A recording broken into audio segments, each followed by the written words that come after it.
Welcome to the stream, everyone. If you're new to my channel, my name is Brian Craig, and I put a lot of content up here, which I know you'll want to follow. So if you're new, welcome. And everyone who's not new, well, good day to you all. All right, we got a lot to cover today on the stream, all right?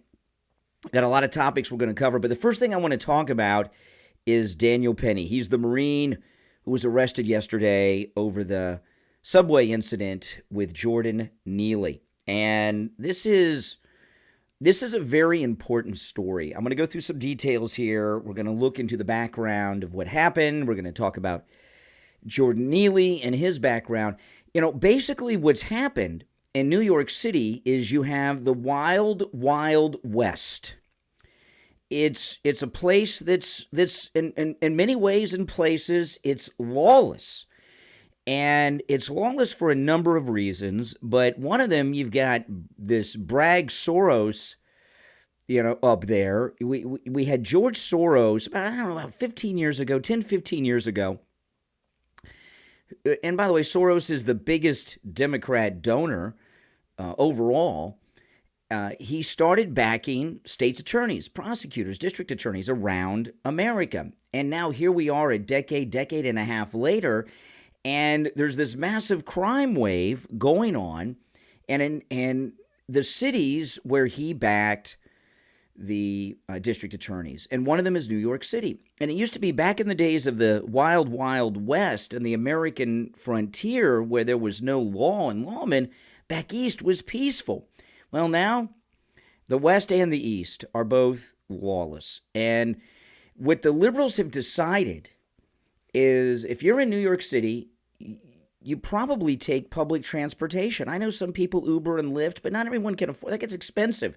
To and from work every day. Are you kidding me? And the New York City subway is, well, it's a major mode of transportation for so many. And what the Democrats have decided, what the liberals have decided, what the government of New York City has decided is that the subways of New York City are there for criminals and homeless, and you ride at your own risk. And if you're on the New York City subway and you're a crime victim and something happens, well, that's just, part of riding the subway, whether it's getting pushed in front of an oncoming train to your death or being assaulted while you're sitting there heading out to work or heading home from work. That's it. And that's what the city has decided. So this Daniel Penny incident, and he is sure to be convicted and receive the maximum sentence under the law. Look at how these New York juries are operating with the great President Trump. So I want to go just through a little bit. This is what happened yesterday. Daniel Penny, this is CNN, of course, you can see there. Daniel Penny surrenders to police to face manslaughter charge in chokehold death of Jordan Neely on New York City subway. Now, what we're finding out now from other witnesses who were there is that they're grateful that someone stood up and was protecting them from Neely. But, it doesn't matter. They're on the subway. The subway is a place for criminals to go and harass and victimize people. And let's just go through a little bit of this, then we'll talk about Neely. These are reading glasses, by the way, so I don't always need them. Daniel Penny, a U.S. Marine veteran, but once a Marine, you're always a Marine, who held homeless street artist. Are you kidding me? That's what they call homeless people now. If a homeless person starts jumping all around high on drugs, they're now an artist, don't you know? Daniel Penny, a U.S. Marine veteran who held homeless street artist Jordan Neely in a fatal chokehold on a New York subway train earlier this year, has surrendered to police and faces second-degree manslaughter charges. Penny, age 24, left the police precinct in handcuffs Friday morning after surrendering and was later arraigned and released. He waived the reading of the charges in court and was not required to enter a plea. Manhattan prosecutors and the defense agreed to a bail package, including a $100,000 cash insurance company bond Penny, who is pursuing a bachelor's degree in architecture and lives in New York City, must surrender his passport within 48 hours. He cannot leave the state of New York without approval from the court. Neely's family was hoping for stiffer charges. You know, this is the thing. There was a time when the New York City Police Department was considered the greatest police department in the world. And maybe they could be again, but these liberal anarchists that run the city, the mayor and everyone else, they won't put the police where you need them in large numbers. Boy, they pulled out a lot of cops when President Trump showed up to surrender to Bragg Soros, didn't they? But where people are really in danger, they don't want them out there. And, you know, part of this, it's all because of George Soros. I mean, that's 100%. But the people they put in place are corrupt public officials who are willing to victimize the people of their city for whatever it is they want. They've all made deals with the devil. The mayor, Bragg, they've all made deals with the devil to get this job, get that job, get whatever it is. Okay, these are just sellouts. At some point, when people are screaming, "Let him go, you're going to kill him," he could have chosen to let him go, but he didn't. And what did he think would happen if he didn't? He had to know he would die. He had to set another Neely family attorney. You know, I'm surprised Benjamin Crump isn't the family attorney, but the family and the family attorneys, and this may be why Benjamin Crump isn't the attorney here, is since this was done by a civilian, there's no city or police department to sue for millions of dollars, right? You know, if this would have been a death at the hands of a police officer, this would be like winning the Powerball for the family. But since it's an individual, they're limited. When a lot of us think of self-defense, it's built in. You're defending yourself from something. That means you're not first to act. Jordan Neely never touched him. He never hit him. He never lunged in his direction. In fact, Daniel Perry came from behind him and put him in a chokehold. So was that reasonable? Now, that's the family of Neely and his attorney. Penny's attorney said they're confident that he'll be fully absolved of any wrongdoing, but that doesn't matter in a New York City jury. Penny has his held high, said his attorney. You know what this reminds me of? That Marine that was being held in Mexico years ago. Remember? And President Trump, he wasn't president yet, and he wasn't even running. President Trump paid for his defense. Remember that Marine that was being held in Mexico? He risked his own life and safety for the good of his fellow passengers. This is his attorneys talking. The unfortunate result was the unintended and unforeseen death of Mr. Neely, Penny's attorney said in a statement on Thursday. Penny restrained Neely on a Manhattan subway after Neely began shouting he was hungry, thirsty, and had little to live for. Neely was pronounced dead at the hospital. You know, how many times have you had, wherever you live, homeless people approach you? They all have the same story. They haven't eaten in 2 days. That's a common thing. His death was ruled a homicide, but a homicide, that's any death like this. It doesn't mean the person was murdered. Though the designation doesn't mean there was an intent or culpability, a spokesman for the New York Chief Medical Examiner said, noting at the time it was a matter for the criminal justice system to determine. Yeah, well, the criminal justice system is in reverse in New York City. We've seen that with Trump. Neely had been acting erratically before the incident, but had not attacked anyone on the train before being put in a chokehold. What, do you have to wait?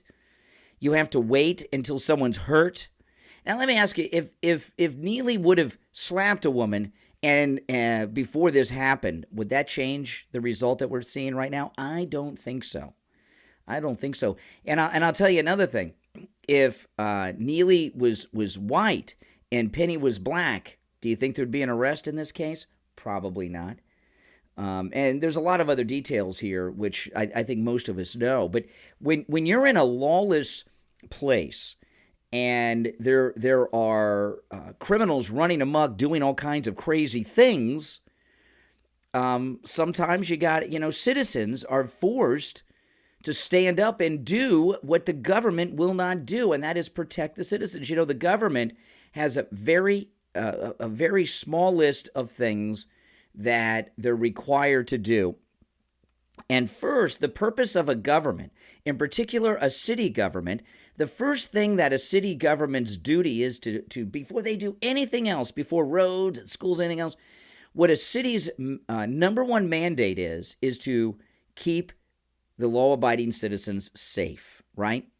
Stop crime, keep their citizens safe. That's the number one duty of any municipality in this country. They got a lot of other responsibilities, but that's the main responsibility. And when you're in a city where they're not doing that, what are you supposed to do? So Jordan Neely, this is just from Wikipedia, and there's a lot of information here that's not going to be talked about in the fake news media like CNN. But, they tell us that he was a street artist and Michael Jackson impersonator and all that, and they leave out a lot of very important information. And and Neely did have a terrible life, okay? Now, this, again, is from his Wikipedia. Jordan Neely was a 30-year-old black man who grew up in New Jersey. In 2007, when he was 14, his mother was murdered. Oh, my goodness. By a man whom she had been in an abusive relationship with. So this guy, Neely, I mean, he had a rough life. I mean, there's no getting around it. And there's this story, which is true, that he was on the New York City's list of the top 50 homeless that are in the most need. So where was the city? They had him on this list. I mean, how many homeless people are in New York City? And to be designated by New York City as one of the 50 homeless most in need, why was he on the subway doing all of this stuff? Because the system failed. The legal system failed. The law enforcement failed. The advocacy for the mentally ill and homeless failed. The entire system failed everyone here. The passengers on the train and Neely himself. Neely is dead because of the liberal city of New York. Their infrastructure has completely failed. They're more interested in virtue signaling and legalizing crime. But, I mean, this is terrible.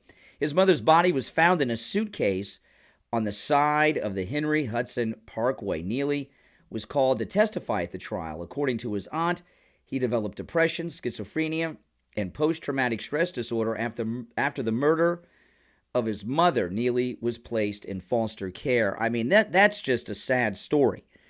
And Neely, obviously severely mentally ill, had one of the worst lives a man can have. I mean, none of us could imagine what his life was. It was awful. In 2009, Neely was locally known as a Michael Jackson impersonator, performing in Times Square, on subways, in subway stations.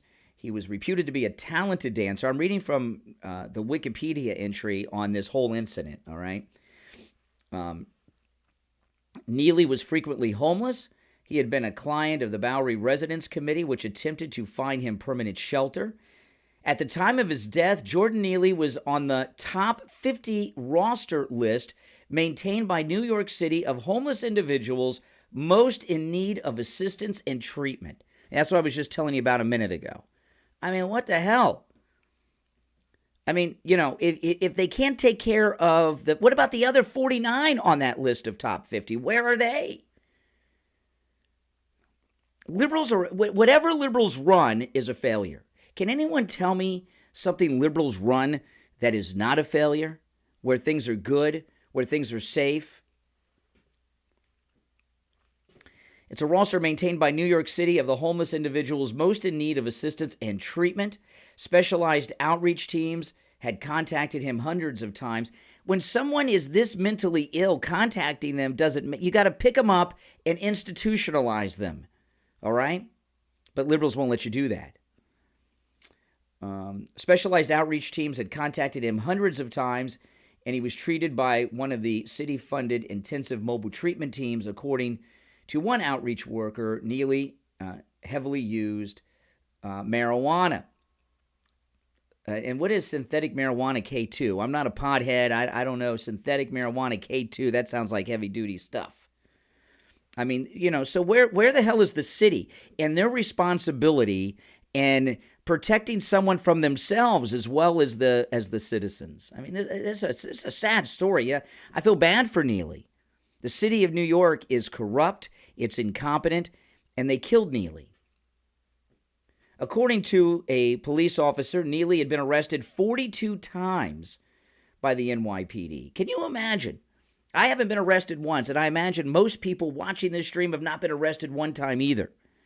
If someone's been arrested 42 times, if they're on the list of the 50 in New York City homeless who most need help, out of how many homeless in New York City? Come on. Gee whiz.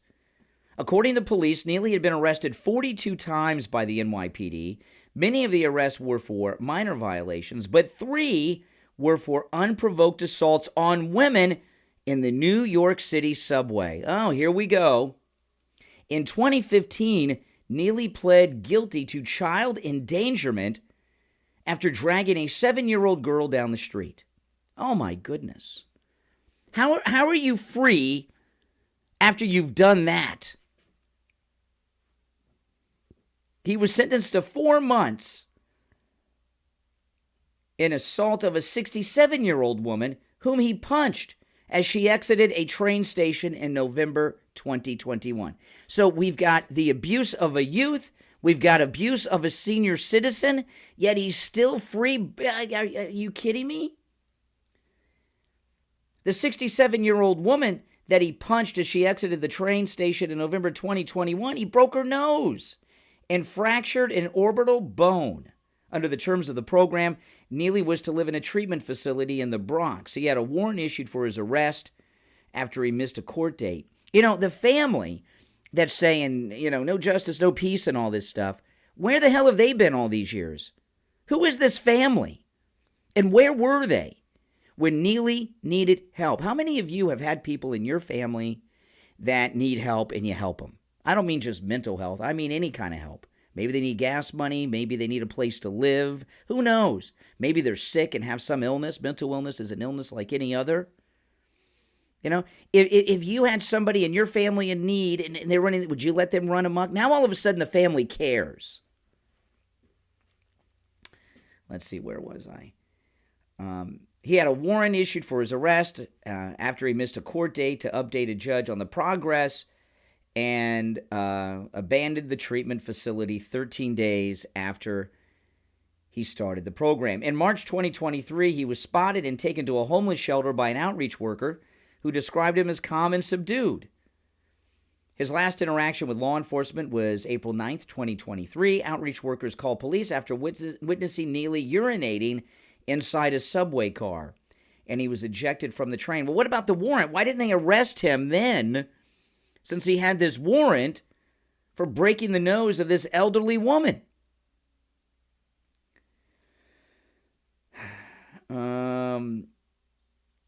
5 days later, an outreach worker spotted Neely in Coney Island and noted him as aggressive and incoherent, writing that he could be a harm to others or himself if left untreated. Well, I'm glad they wrote it down in the notes. What did they do about it?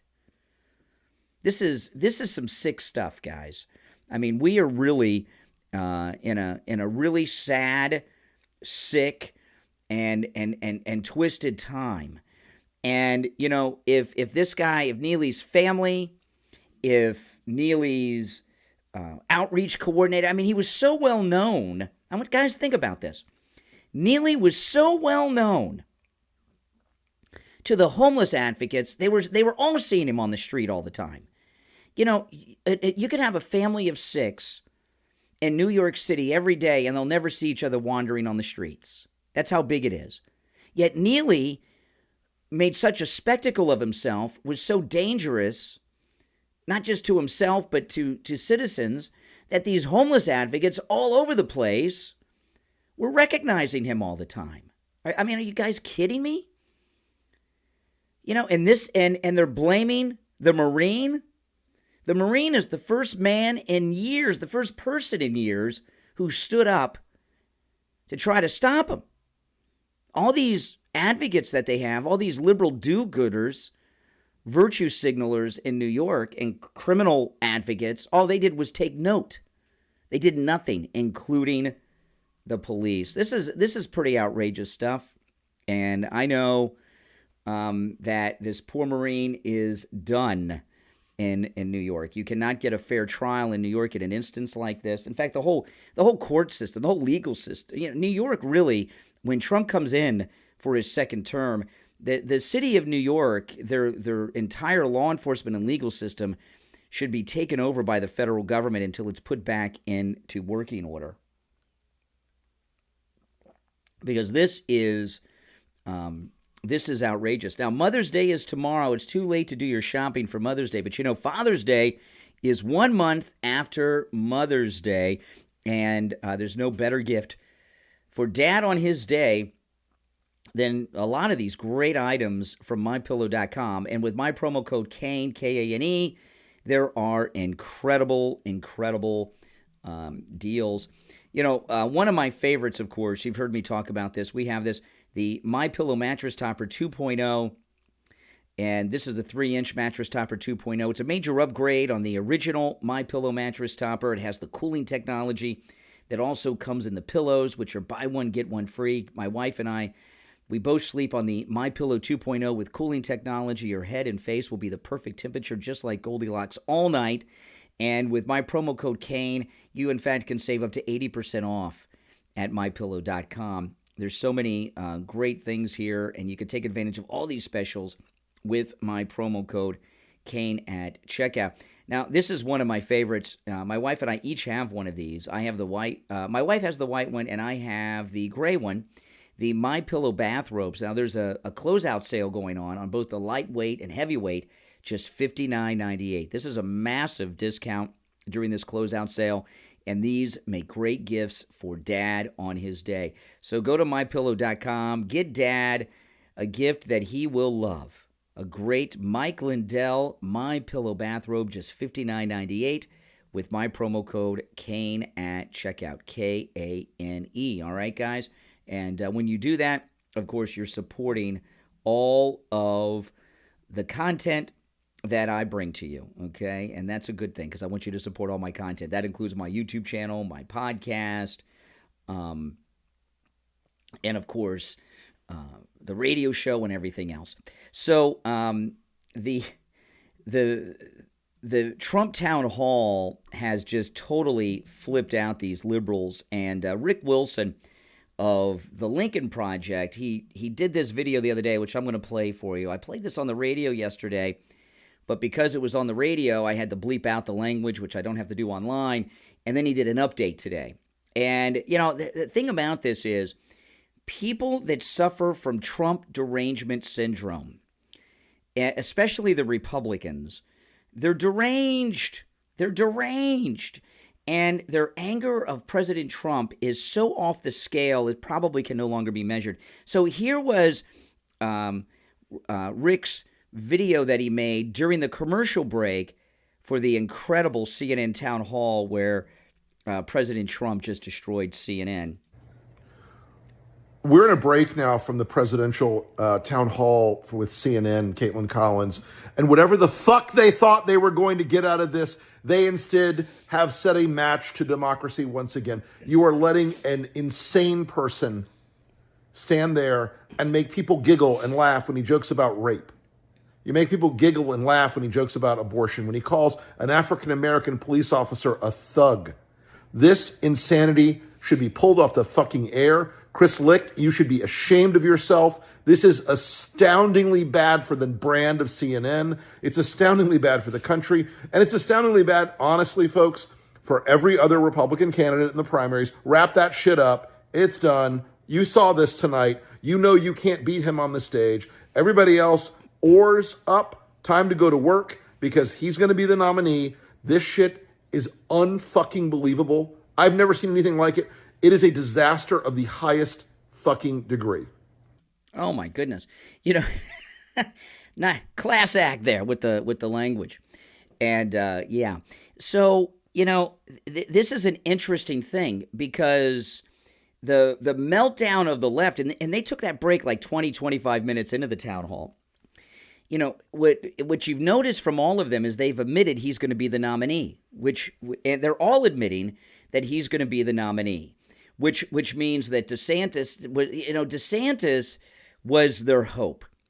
They thought DeSantis was going to be their hope. Between this Bragg Soros fake grand jury arrest of Donald Trump and DeSantis, they thought that all of us were going to run to DeSantis and all of this.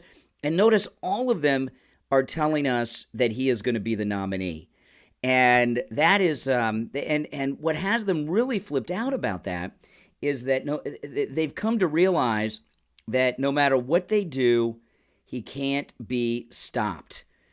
And they finally have accepted that he's going to be the nominee. This is worse than last time for these Trump haters, because last time they were talking about a brokered convention. Notice they're not even talking about a brokered convention. They've had all these schemes from the Acme political strategist, that's a Roadrunner Wile E. Coyote reference, and none of them have worked, right? They've investigated this guy. They've had the fake dossier, Russia. They arrested him, and all of this DeSantis, everything's fallen apart, and they're just assuming he's going to win the nomination now. They're really have surrendered and have admitted that it's hopeless. There's nothing we can do to stop President Trump. So then Rick Wilson, he has an update. So let me play the update. Hold on. And he's enjoying this because his video went rather viral on the Twitter. Hey folks, I'm in New York for some meetings today, and I gotta say, I read through some of the comments from the right-wingers about that video I made the night of the CNN town hall. You guys are the biggest fucking bitches. You are such a bunch of weak dick, whiny little shits. I cannot believe how delicate your flowers are. Oh, I must bring my fainting couch. Rick said something mean to me on the internet. God, it's like you're not even worthy opponents sometimes. You're such a bunch of bitches. Okay, so the reason I share this from Rick Wilson is I've got respect with Rick Wilson on one thing.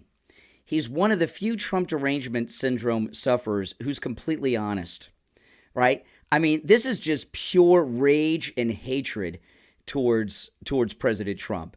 And most of them try to cover it up, right? They try to we want someone that without the mean tweets and someone who's not so divisive. What you see from him is just raw emotional rage at an individual, and those of us, like many of you, I hope, support the great President Donald Trump. And he's enjoying the spotlight. So I think we're going to hear a lot from Rick Wilson throughout the entire presidential campaign and everything else, which is a good thing. That'll be a lot of fun, and I look forward to the meltdowns. And you know what's going to be the best is election night.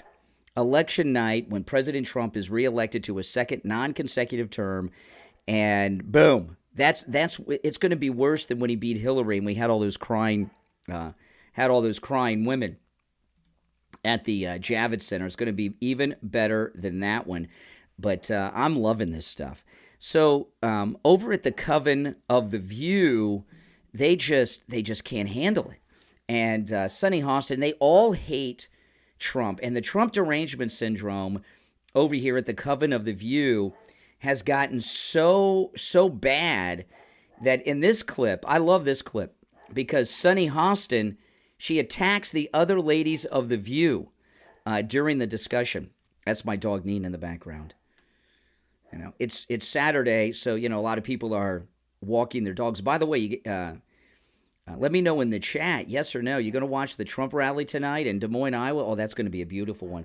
The first rally after after that great town hall. I can't wait.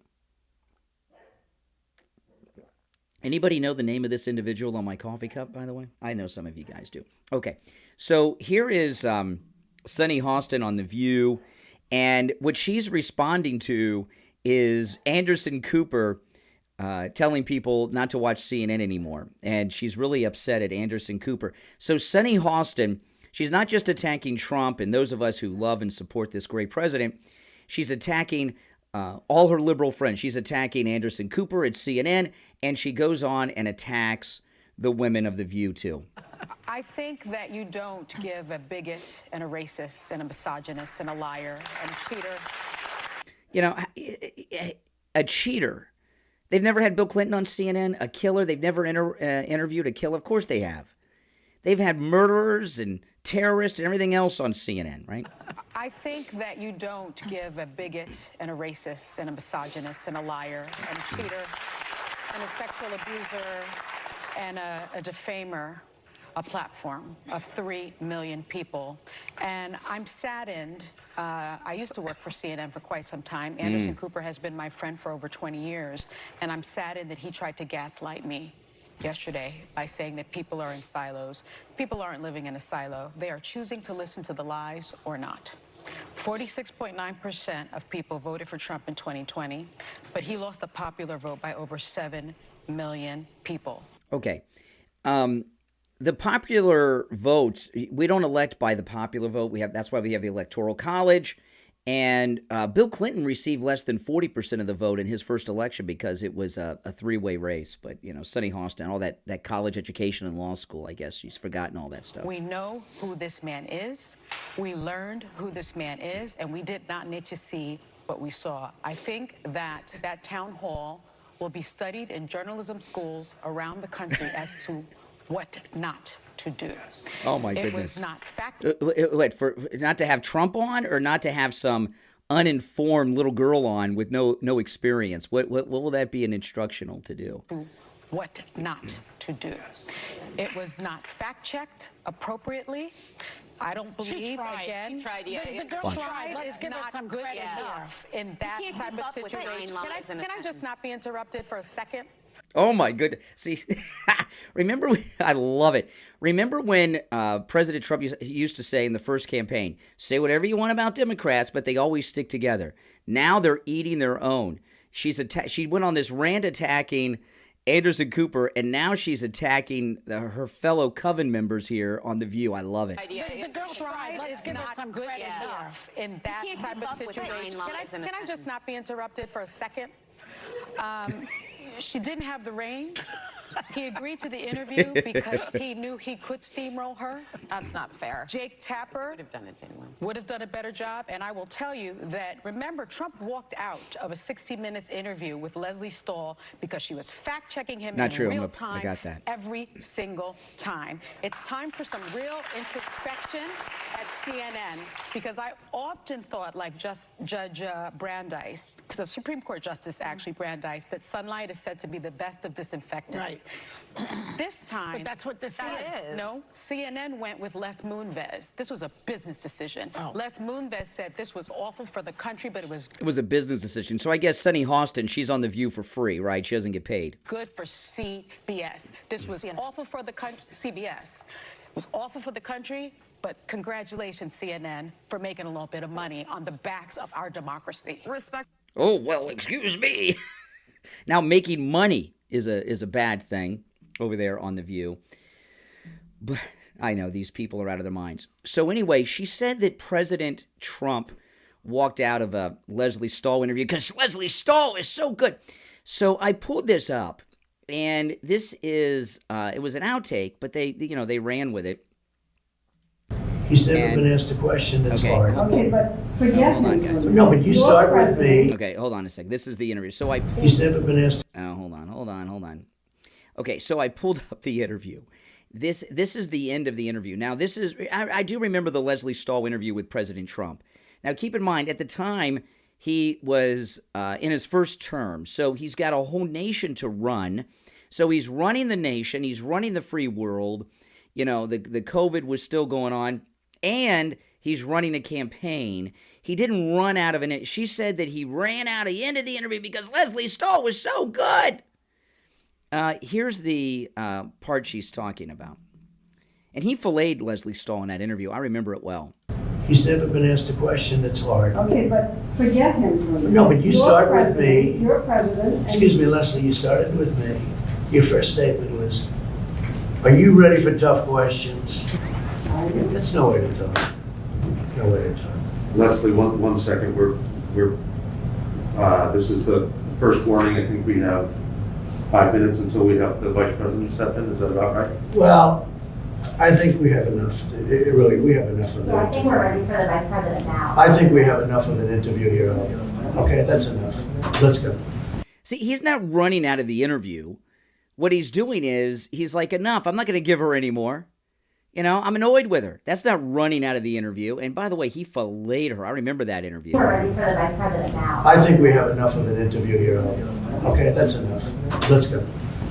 Let's go. Let's go meet for 2 seconds, okay? Thanks. I'll see you later. Thanks. Sorry, I got a country to run. I'm running the free world right now. I'm the president of the United States. Sorry, Leslie Stahl, you can't have me forever. I mean, come on. This is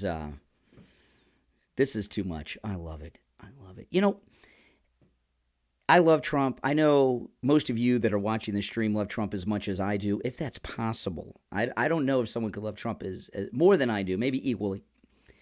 But, you know, what do you think it is about these people, like Leslie Stahl and The View, you know, that make them hate him so much? There's so many reasons. There's so many reasons. It's hard to pick just one, isn't it? By the way, did you guys see this? My wife made this meme. This is beautiful. I love this. This is President Trump leaving the CNN town hall. Look, there you can see. Isn't that super cool? I love that. Yeah. And, you know, isn't that a beautiful picture? I love that picture. He just did that. He just did this mic drop live on CNN with Caitlin Collins, puts on the mink coat and walks out like the boss that he is. I love that. My wife made that meme. She did a good job on it. And, you know, I put that on social media, and a lot of liberals, they got upset. They're like, that's Photoshop. They have no sense of humor, you know. But this, I wanted to play, so just one last thing on the voters to answer questions. On the town hall here. This Anderson Cooper, you know, I don't watch too much CNN, although I'm watching, you know, when you look at Anderson Cooper, this is post-debate. Does Anderson Cooper look like he's aged about 10 years since that town hall with Caitlin Collins and President Trump? He looks like, I mean, look at him. He's got his Harry Potter glasses on, and he just looks so old. Maybe it's just because I haven't watched CNN in a long time. I don't know. Many of you have expressed deep anger and disappointment. Many of you are upset that someone who attempted to destroy our democracy was invited to sit on a stage in front of a crowd of Republican voters to answer questions and predictably continued to spew lie after lie after lie. And I get it. It was disturbing. It was disturbing to see and hear that person refer to a black law enforcement officer as a thug, an adjective he used many times to describe black men, and call Caitlin Collins, the moderator, nasty, which is what he calls any woman who stands up to him. It was disturbing to hear him speak so highly of QAnon conspirators and insurrectionists who assaulted police officers in our democracy on January 6th. And it was awful to hear him spread ridiculous lies about the election. And it was certainly disturbing to hear that audience, young and old, our fellow citizens, people who love their kids and go to church, laugh and applaud his lies and his continued defamation of a woman who, according to a jury of his peers, he sexually abused and defamed. As good a job as Caitlin Collins did trying to fact-check him, it is impossible to fact-check fully because he lies so shamelessly. Now, many of you think CNN shouldn't have given him any platform to speak, and I understand the anger about that, giving him the audience, the time, I get that. But this is what I also get. The man you were so disturbed to see and hear from last night, that man is the front runner for the Republican nomination for president. See, notice? Another admission that he's going to be the nominee. Every one of these attack dogs, every one of these liberal snowflakes and their meltdowns, and no matter how heavy their Trump derangement syndrome is, they admit they're not even talking about DeSantis anymore. Very good chance DeSantis won't announce he's running. Last night, that man is the front runner for the Republican nomination for president. And according to polling, no other Republican is even close. That man you were so upset to hear from last night, he may be president of the United States in less than 2 years. And that audience that upset you, that's a sampling of about half the country. They are your family members, your neighbors, and they are voting. And many said they're voting for him. That's right. Now, maybe you haven't been paying attention to him since he left office. Maybe you've been enjoying not hearing from him, thinking it can't happen again. Some investigation is going to stop him. Well, it hasn't so far. That's right. So if last night showed anything, it showed it can happen again. It is happening again. He hasn't changed, and he is running hard. You have every right to be outraged today and angry and never watch this network again. But do you think staying in your silo and only listening to people you agree with is going to make that person go away? Many of you have expressed deep anger and disappointment. Yes, deep anger. This is so beautiful. It really is. I mean, one thing about presidents, they have 4 to 8 years max, right? That's it, because we have term limits in this country. What has them most freaked out is that he's created the MAGA movement, and the MAGA movement will be here for the next century or two. And that's the way it is. He is the father of a movement. He's a George Washington-like character. He's an Abraham Lincoln-like character. We've got a lot of presidents, right? We got 46 of them. How many of them can you say are great? Most of them are forgotten, right? Some of them have some celebrity status, but who are the greats? Washington and Lincoln. There's some others that did very good, but Washington and Lincoln throughout our entire lives, and now we've added to that Trump, right? The 3 most significant presidents in the history of the United States: Washington, because he set up the whole, we wouldn't have the country without him, but then he set up the whole system of our federal government. Lincoln stopped the Democrats and their slavery after the Democrat insurrection, known as the Civil War. I call it the Democrat insurrection against the U.S. government. And then Donald Trump. Out of those 3 presidents, 2 of them are Republicans. The only reason Washington isn't is because the Republican Party didn't exist back then. Okay? But 2 of those 3 are Republicans. And and I know people like Reagan, or they like this one. And I'm not saying that Reagan didn't do great things. Of course he did.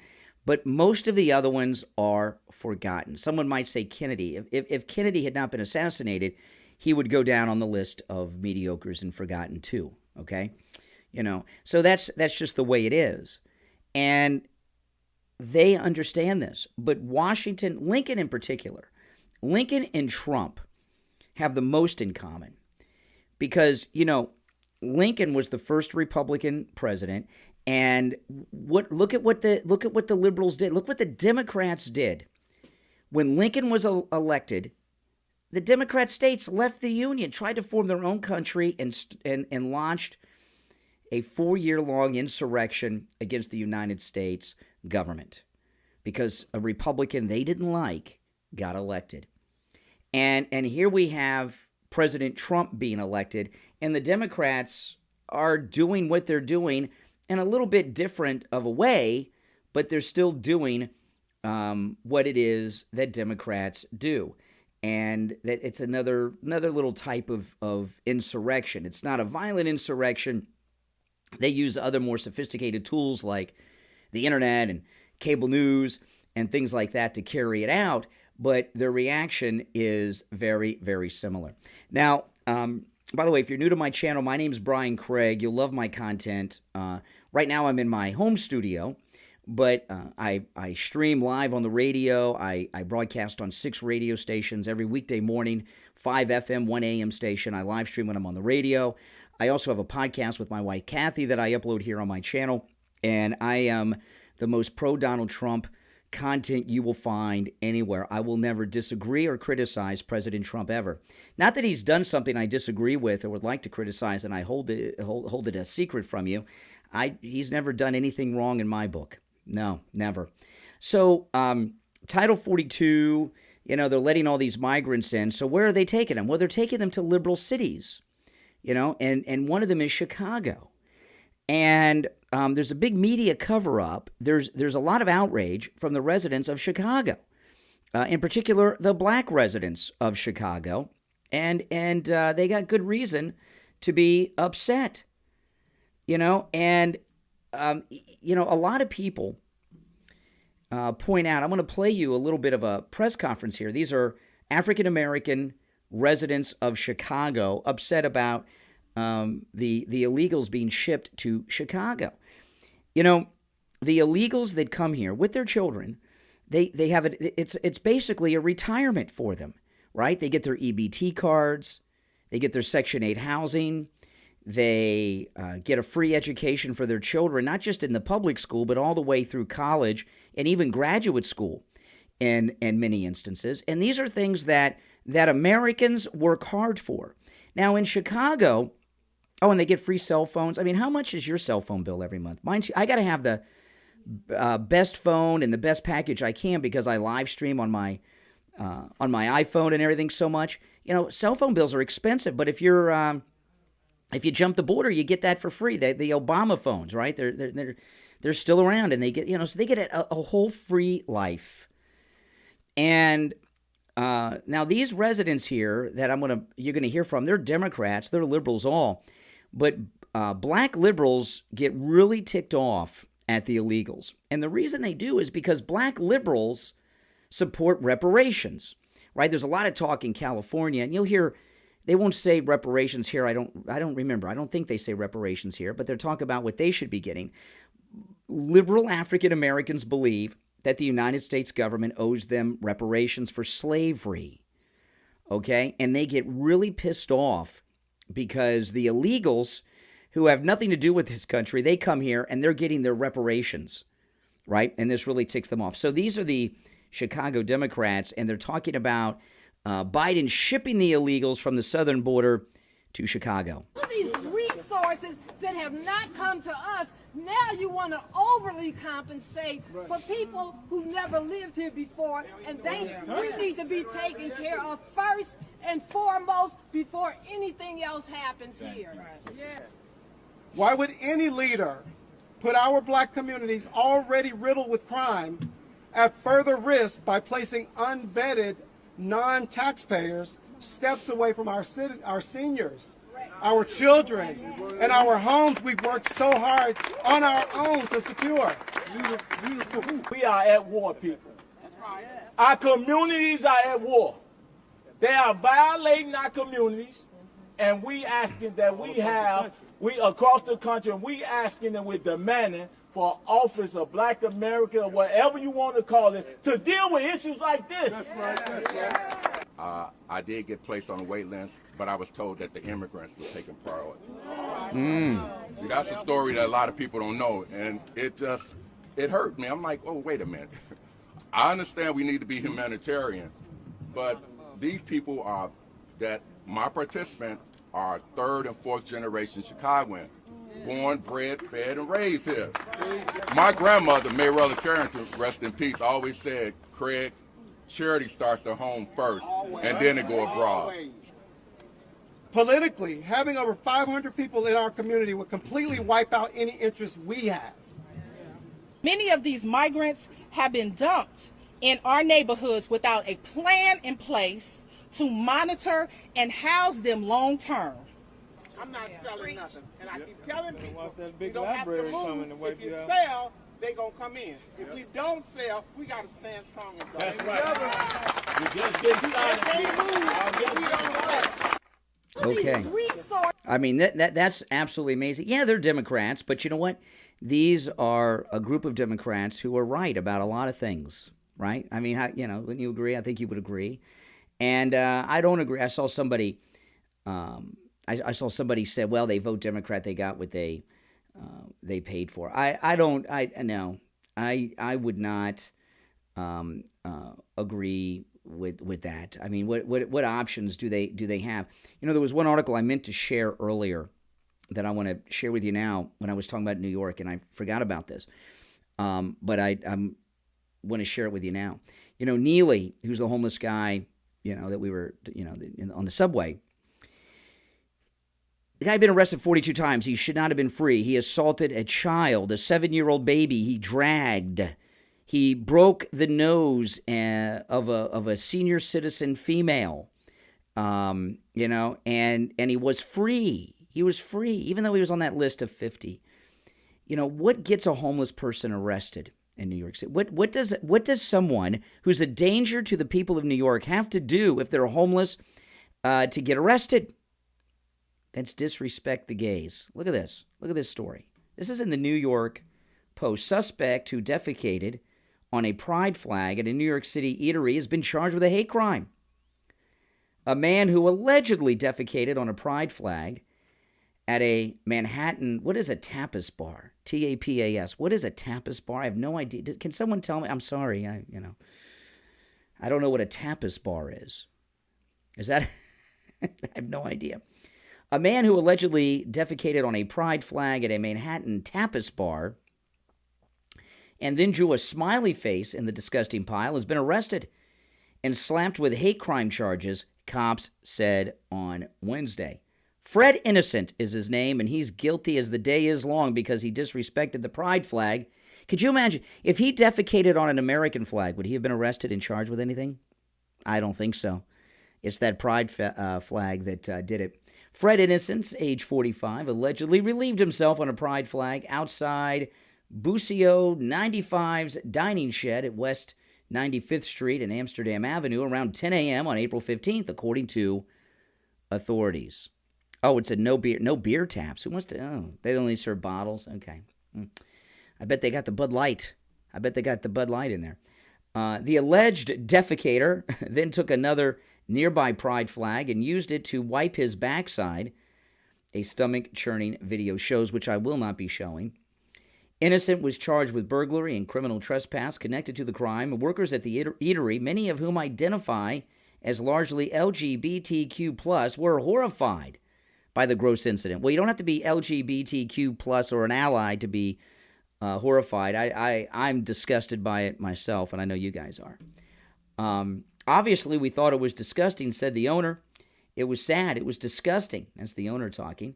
It angered me that people in this world have such hatred for others that they could do something so awful and so vile. And that's, by the way, disrespecting the pride flag. And how many times have you seen liberals burn an American flag or advocate to burn an American flag? After the incident, the owner vowed to her staff that she'd add even more pride flags to the restaurant. I said, don't worry, because for the 2 flags that he has taken from us, I will put 50 more up, she said.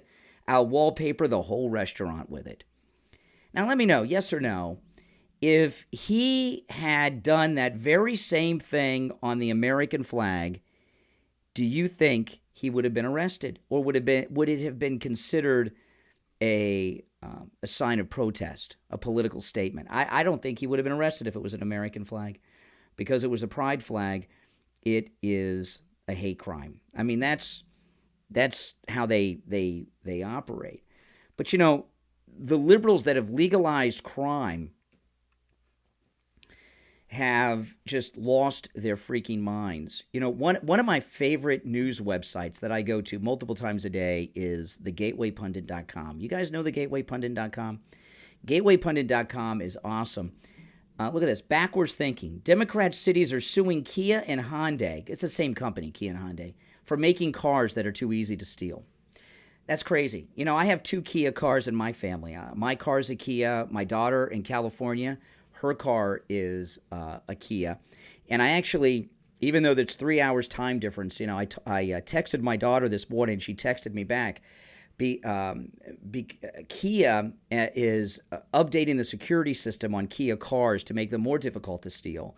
So I texted her this morning. She actually has an appointment coming up to get the security system upgraded by Kia in her car. They're doing this for free. It's a kind of a recall because there's a TikTok trend of stealing Kia cars.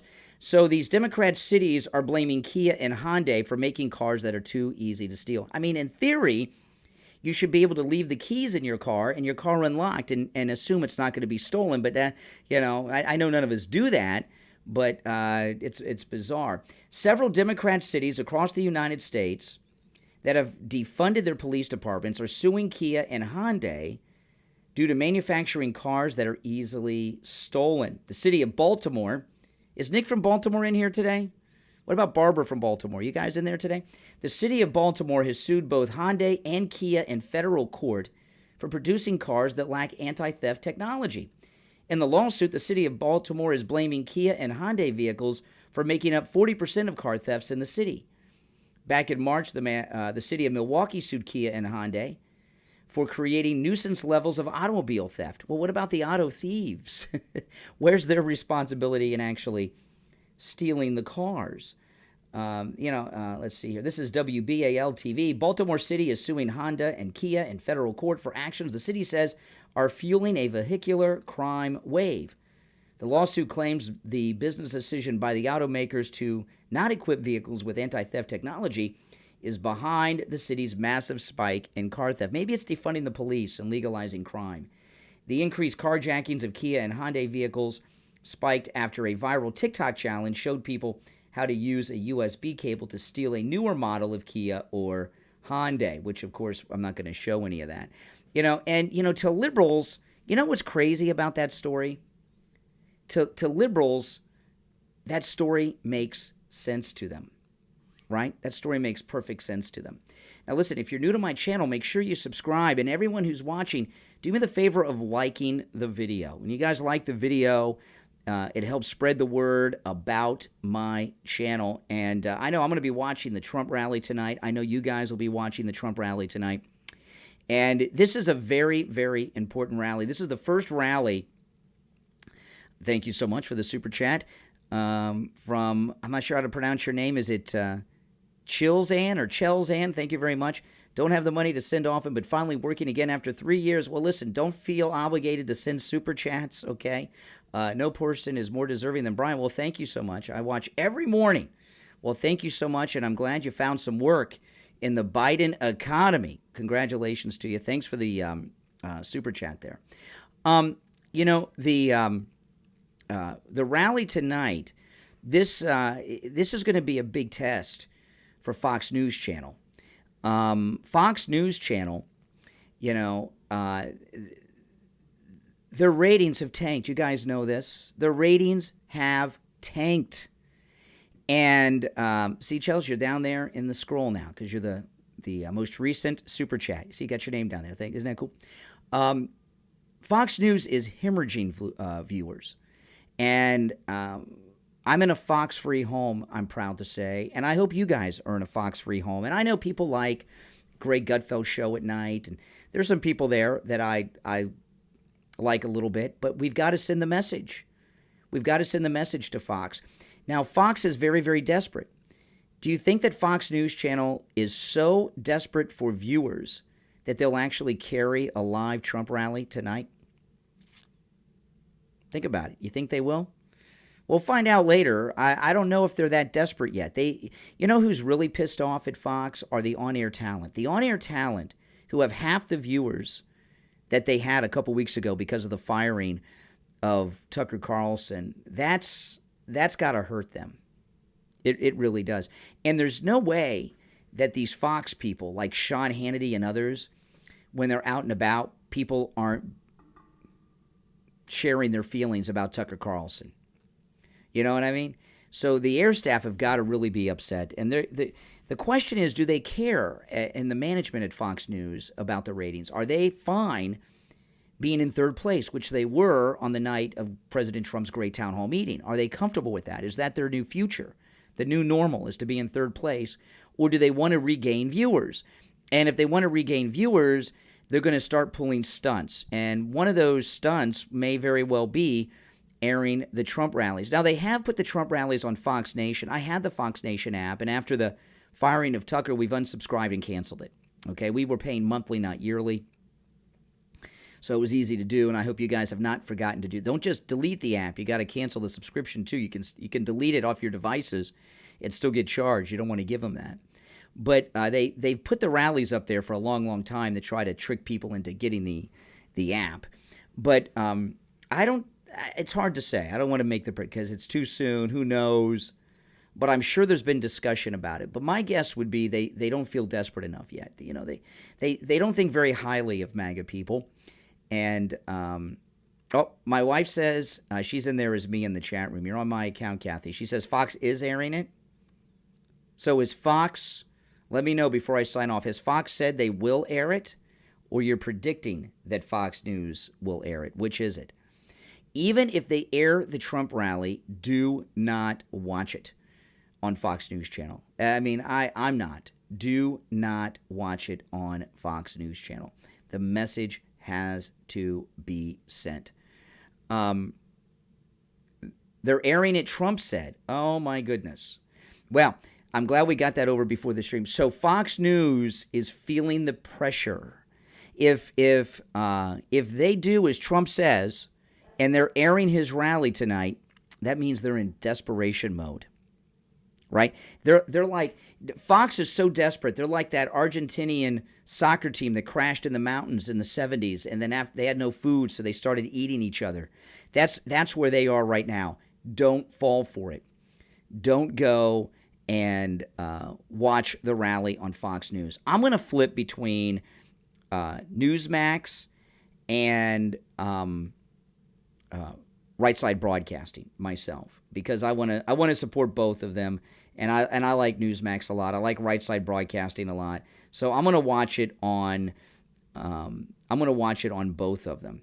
I got a couple more things that I wanted to touch on before I go, okay? And just a couple short things here before we go, because they are important to discuss. You know, millennials and Generation Z is the stupidest generation this country has ever had. Now, these guys have an English accent, so they may be in the UK. I don't know if it looks like New York, though. And listen to this. Farming needs to stop. That's the single biggest driver of climate change. Farming needs to stop. If we stop farming, where's the food going to come from? Right? We're all going to have our own gardens. You know, where do they think the food's going to come from if we stop farming? What I wanted to end with, though, and I want you to let me know about this. This woman that Elon Musk has named as CEO of Twitter. She has an expertise in advertising, and he's brought her in to run it, to bring advertisers into Twitter. And this clip is circulating around on Twitter. This is Elon being interviewed by her. So you've got a massive platform. You have a vision that is a spectrum of just daily open-sourced conversation. And they can conduct their lives, their business, their... I just lost the connection on that video. I'm not sure exactly why. Commerce, whatever okay, here we go. They can do on your platform. That's a pretty big vision. But in the middle should be advertising opportunity. That sounds like a great opportunity. I can talk about my brand. I can get my customers to communicate, and then they could also buy stuff. It sounds pretty good, right? You'll be able to buy things just directly on Twitter. One click, boom, done. But they need to feel that there is an opportunity. Now, keep in mind, she's talking about advertisers here, and this is a convention of people in the advertising industry. So when she says they, she means the people that buy advertising time. For them to influence what you're building, that vision. What we're doing here, whether it's me trying to push and prod you on your tweets. For example, you've said you probably shouldn't tweet after 3 a.m. Well, I've got myself probably good advice for all of us. I've gotten myself into trouble a few times. I'm very aware of those. So after 3 a.m., you travel all over the world. Lord knows how you handle time zones in space. Will you commit to be a little more specific and not tweet after 3 a.m.? People in this room would like to see that. It'll make them feel more confident. I will aspire to tweet less after 3 a.m. But I mean, it is important that, you know, I mean, if I were to say, yes, you can influence me, that would be wrong. That would be very wrong. Because that would be a diminishment of freedom of speech. But I want to be specific about influencing. It's more of an open feedback loop for the advertising experts in this room to help develop Twitter into a place where they will be excited about investing more money, product development, ad safety, content moderation. That's what the influence is. Yeah, I think it's totally cool to say that you want to have your advertising appear in certain places in Twitter and not in other places. But it is not cool to try to say what Twitter will do. And if that means losing advertising dollars, we lose it. But freedom of speech is paramount.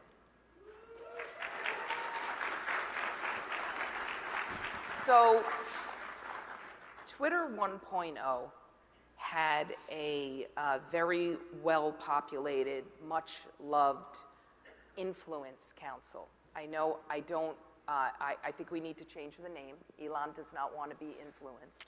But it was really a recurring feedback loop from your key stakeholders, your advertisers, where they had recurring access or would have recurring access to you. Would you commit from this stage today to reinstate that council to be named later? Well, I don't think it should be influence council. And you have to, I would be wary of that creating a backlash among the public, because if the public thinks that you know their views are being determined by a small number of CMOs in America, they will be like, I think, upset about that. But feedback, I think, is appropriate. And at the end of the day, if somebody's spending money for their ad campaign, it needs to yield results for their organization, or it doesn't make sense. Okay. So you've got a man. Okay, so yeah, this is frightening. So he's hired her to run Twitter now, the CEO. Now he's still the boss, right? She's not the boss. He is her boss.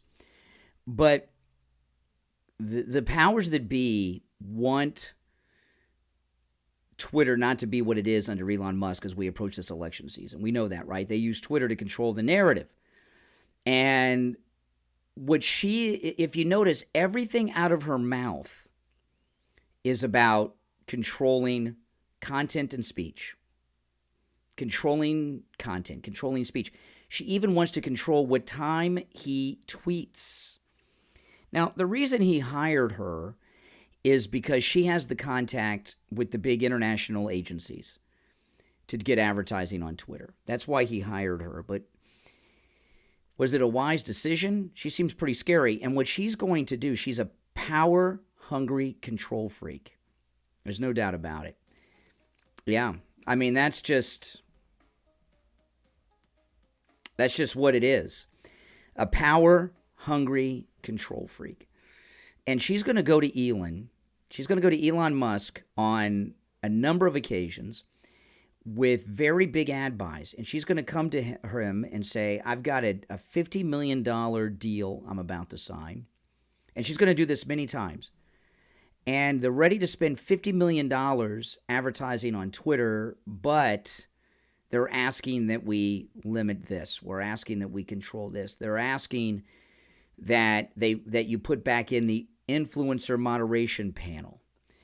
Then she's going to come. I got another deal. It's a $75 million deal. It involves movies and television advertisement on Twitter. They're very excited. They've got $75 million, but they're asking that you give the blue check marks back to the celebrities at no charge. These are the kind of things. She's going to use these advertising offers to get control. And a woman like this, a woman who's in such a big power position like this and has issues, she loves control over men. So what this woman's going to do is try to get control over Elon Musk, the richest African American, by the way. That's her whole goal. She wants to be calling the shots. She wants to be the wizard behind the curtain who controls all the content. Now, the question is Elon going to cave to this? And we're going to find out right quick, because this woman is so itching to do this. She's going to do it quickly. There's going to be an incident, and it's going to be high profile, of her coming in and trying to get control of something at Twitter that he doesn't want to do. And she's going to use a major, major ad buy, like the couple I've explained to you, to try to do it. And it's going to become very public. And she's either going to be successful or she's going to have a very short tenure as the CEO of Twitter. Which do you think it will be? I'm not happy about it, and I don't trust her at all. Now, my name's Brian Craig. Those of you that are new to my channel, welcome. Make sure that you subscribe if you're new, and everyone click that notification bell.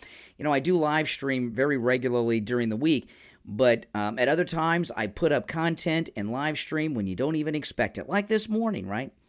I just let you guys know just a short time before, and if you got a notification, you found out about it. So make sure you're subscribed and you got that notification bell clicked. And thanks for joining me, everyone, all right? Again, my name is Brian Craig, and